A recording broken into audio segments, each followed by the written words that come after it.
the mighty and resilient Merrimack River, carving through the communities of our great region.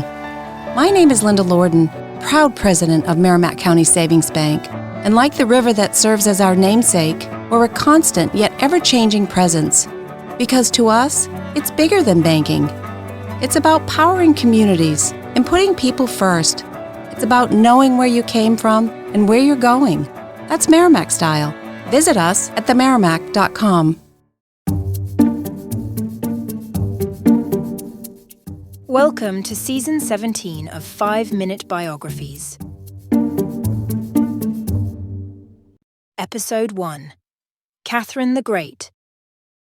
Catherine the Great, born Sophia Augusta Frederica von Anhalt-Zerbst, on May 2, 1729, in Stettin, Prussia, now Szczecin, Poland, was the longest reigning female empress of Russia, ruling from 1762 to 1796.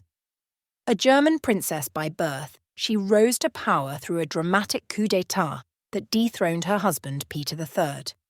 Her 34-year reign was marked by territorial expansion, cultural modernization, and a fervent embrace of Enlightenment ideals. Catherine's journey to the Russian throne began in a minor German princedom. With her family facing financial difficulties, her prospects improved when she was invited to Russia in 1744 at the age of 15. Here she converted to Russian Orthodoxy, taking the name Catherine, and married Peter, heir to the throne. The marriage, however, was a loveless one.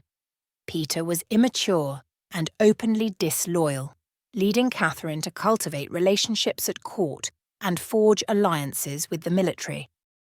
However, on October 1, 1754, Catherine gave birth to a son, Paul. Officially the son of Peter III, he would go on to succeed his mother as Emperor of Russia upon her death. In 1776, Paul married Princess Sophia Dorothea of Württemberg, and his children included the future Alexander I of Russia and Nicholas I of Russia.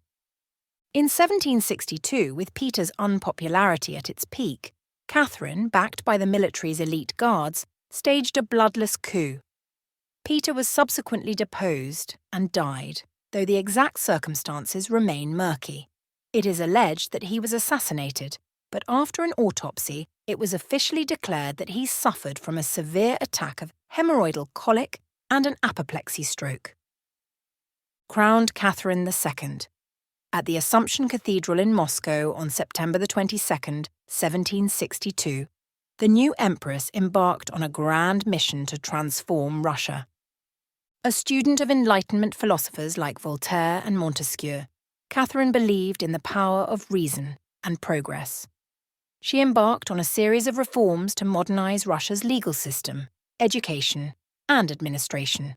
She commissioned a new legal code, the Instruction, which aimed to be more humane and just, though serfdom remained firmly in place. Education was a particular focus, with the establishment of the Smolny Institute, the first state-funded school for girls in Russia. Catherine was also a shrewd diplomat and military leader. She oversaw a significant expansion of Russia's territory, particularly in the south. Through victories against the Ottoman Empire and the partitions of Poland, she secured access to the Black Sea and expanded Russian influence in Eastern Europe. This territorial expansion, however, came at the cost of human suffering and the subjugation of non-Russian peoples. Despite her focus on modernization, Catherine was not a champion of democracy.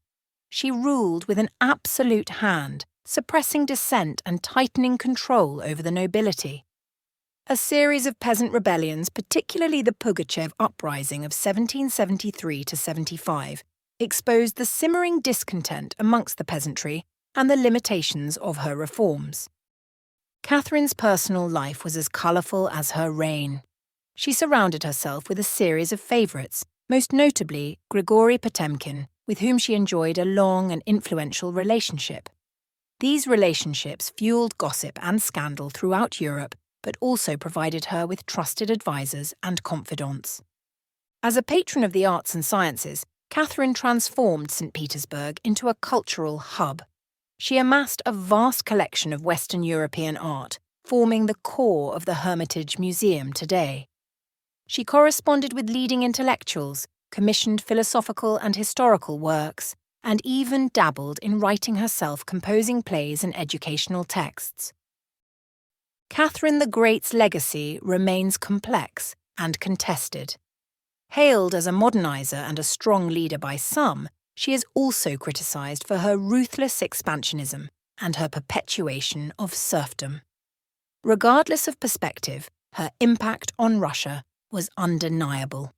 She transformed the nation from a largely isolated state into a major European power, leaving behind a rich cultural legacy and a complex historical figure for future generations to grapple with. Catherine died on November 17, 1796, at the Winter Palace in St. Petersburg, leaving behind a vast empire and a reputation that fascinates historians and the public alike. Thanks for listening to 5-Minute Biographies at 5minutebiographies.com and on YouTube at 5minutebiographies.com/YouTube.